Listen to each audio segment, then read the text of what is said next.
ഓം ശ്രീനാരായണ പരമഗുരവേ നമഃ. സുപ്രഭാതം. 1629 ദിവസമായ ഇന്ന് 2025 ഒക്ടോബർ മാസം 30 വ്യാഴാഴ്ച.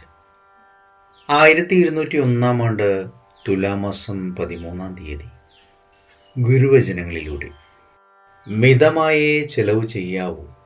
ആഡംബരത്തിനു വേണ്ടി പണം ചെലവാക്കരുത്. ആവശ്യത്തിനാകാം. ശ്രീനാരായണ ഗുരുദേവൻ.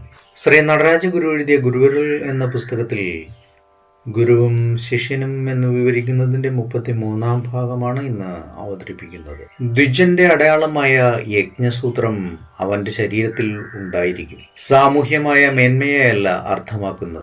ബ്രഹ്മത്തിന്റെ മാർഗത്തിൽ ചരിക്കുന്ന ഒരുവനിൽ ഉണ്ടായിരിക്കുന്ന അനുഗ്രഹത്തിന്റെ അടയാളമെന്ന നിലയിൽ മാത്രം.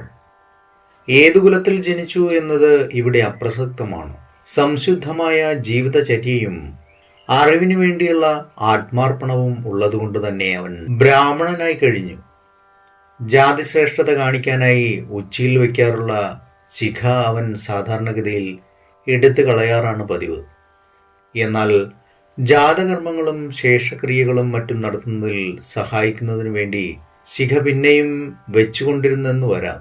എന്നാൽ മരിച്ചവരെ മറവ് ചെയ്യട്ടെ എന്ന് കരുതി എല്ലാത്തരം കർമ്മങ്ങളിൽ നിന്നും കഴിയുന്നിടത്തോളം ഒഴിഞ്ഞു നിൽക്കാനാണ് അയാൾ ആഗ്രഹിക്കുന്നത്. മതപരമായ ചടങ്ങുകളിൽ പങ്കെടുത്തെന്നും വരാം. എന്നാൽ പൗരോഹിത്യത്തിന്റെ ലോകത്തിന് ബോധപൂർവം അയാൾ ഒരിക്കലും വിധേയനാവുകയില്ല. ശുദ്ധമായ ജ്ഞാനം മാത്രമാണ് അയാളുടെ ലക്ഷ്യം.